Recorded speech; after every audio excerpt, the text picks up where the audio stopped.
Meanwhile, the first plane loads of migrants have arrived in the Haitian capital of Port-au-Prince.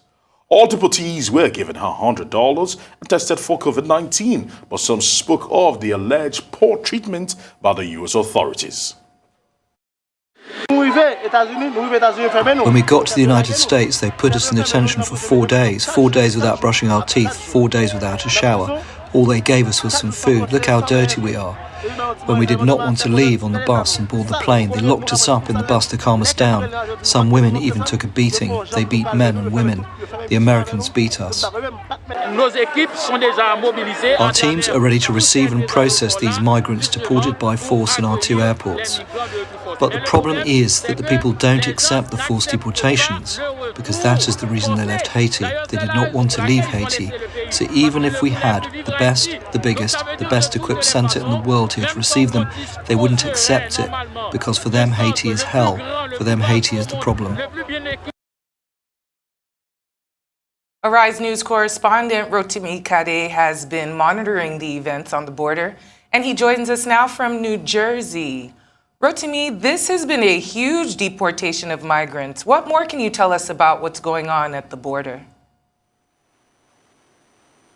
Well, I think there's still going to be more deportation. As at today, over 3,000 Asian migrants have been deported back to their country, and we expect more than 12,000 before Wednesday, according to authorities in Texas. And this has been a recurring decima in the borders, the southern borders especially.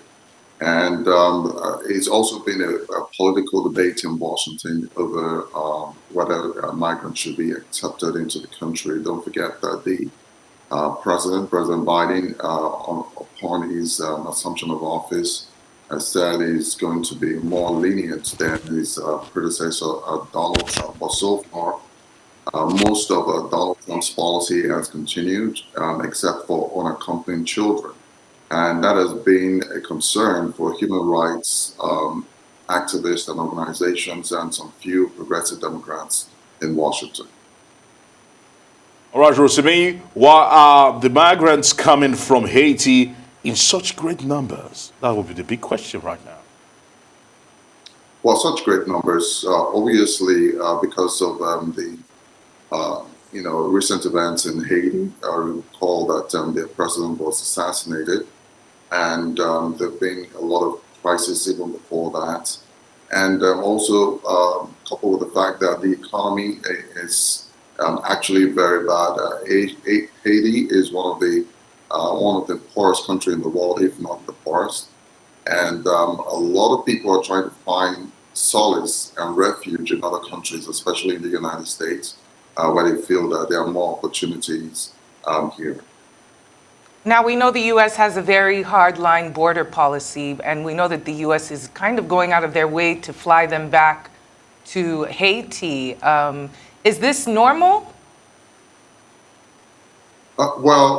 This is the exodus of people into the southern border is almost like a normal thing on a daily basis, and security operatives have been overwhelmed in recent past, and we've had a lot of deportation, even under successive administrations, as far as Clinton, Bush, Obama, Trump, and up till this present moment. So, U.S. is trying to tackle, this influx of people into the country because it's becoming overwhelming, especially when it has to do with resources, how to take care of them, and coupled with the fact that there's COVID on rampage, and so a lot of things. All right, Rotimi Kadel, we want to say thank you for your time and bringing us up to speed with